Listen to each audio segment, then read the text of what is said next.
More sleep to go, one more sleep to stand up. Yes, tomorrow night, Buxton Fringe, performing my comedy set alongside Wesley Mallon, Dan Webber, who used to be my TV Dan, Dan the TV man, and Lyra May as well. You can actually get your tickets online if you want to book them, but you can do it on the night walk up. So if you're in Buxton and it's going to start around 9 o'clock, I'll be on about 20 to 10, something like that. It's Rotunda Theatre / Buxton Fringe. It's going to be a nice day, so you could spend maybe the afternoon there in Buxton because it's the festival and, of course, it's the Fringe as well. But ahead of the show, Jack Tymon said he wanted to do a little bit more promotion for me, so he headed up into the town. Good morning, Jack. Roll up, still time to get your tickets for Twiggy's performance tomorrow night at the Fringe. Twiggy, I'm having some very good conversations with the good folk of Buxton. I'm saying, did you know that Twiggy's coming up to perform? And if they didn't, I've got some little printouts of your face with the BBC Radio Derby logo on. Some of them are signed by your good fair self. I've been giving them out. I've just been spreading the word that you're coming to Buxton. Thank you. It's your second time performing. And after my earlier mishap, I've got to say, that's probably the best way to describe it. What, when you bribed, when you bribed somebody on the streets of Buxton to say good things about me, but then didn't end the recording and it went out on air. That, you mean? That is. So, look, I'm trying to make up for it, Twiggy, and I'm having some very good conversations with the good folk of Buxton, but I just want to get a sense of how the festival is going so far.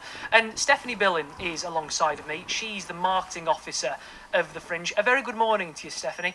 How's it going so far? We're about a week or so into the festival. It must be exciting for you. It's hugely exciting. It's going brilliantly, and all this sunshine is bringing out people, and it's just such a buzz here. It really is. What are audiences saying to you that, as part of the Fringe team? Well, they're very grateful, which is really nice to hear. We've had people come up to me, and I'm always worried that there's some criticism coming, and there never is. It's just they're having such a great time, and they're so grateful for everything we're doing and bringing the arts back to Buxton, live arts. It's wonderful. It's not just the Festival Fringe that's taking place, it's running alongside the International Festival here in Buxton, with so many different creatives and lots of different audiences coming to the town. What impact does that have on the town? It must be incredible, really. It is incredible. I mean, there is a financial impact. I mean, we do our own calculations, and we estimate around £300,000 that the Fringe brings to the local economy, and the festival, and that's a very conservative estimate, by the way. And the festival bring thousands more than that. But more than that, it's that well-being that we're bringing to people. The arts are just so important for making people feel connected and alive and listened to, and they're wonderful, really, I think. I can imagine you're very busy doing all the marketing operation for the Fringe while it's taking place, but have you managed to nip into any of the venues and see some of the performances? Oh yeah, I've seen loads. That's the fun bit. Yes, I mean last night I was seeing some wonderful tango musicians who are performing again. That's Archangel de Melonger or something like that. I'm not saying that very well. And I saw Sylvia versus the Fascists, which was a brilliant bit of theatre. My mind's a bit of a blur, but there's all art in the Octagon, some wonderful exhibitions. I've been out every day seeing 2 or 3 shows, or more if I can fit it in. Well, if you're out and about speaking to other artists and audiences, are anyone talking about our man that's going to be performing at the Rotunda, Andy Twigg? Is there a sense of excitement about him?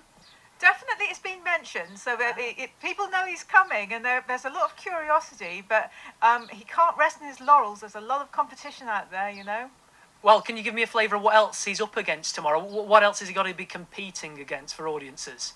Well, there's Julia Mayer's Passport Face. That's a comedy act going on at the Underground. This is not helping him, is it? Despite everything, No. Jewish comedian Naomi Paul around the same time. There's a choir, Albion Choir. So he has got things up against him. And then at 10 o'clock, there's Drag Queen versus Zombie. So I think people could just about sort of throw themselves out of the rotunda and get across to that. So there's options for them to see lots of different things, Yeah. including Andy tomorrow night. That's Well, it. Stephanie, it sounds incredibly exciting what's happening up here in Buxton. And Twiggy, I'm very excited for you. I wish I could come and see you tomorrow. But you can't. I'm having You're washing your hair, aren't you? I'm washing my hair, and I've got to watch a bit of paint dry as well. Thank you. Spread the word, my friend. Bums on seats, bums on seats, bums on seats.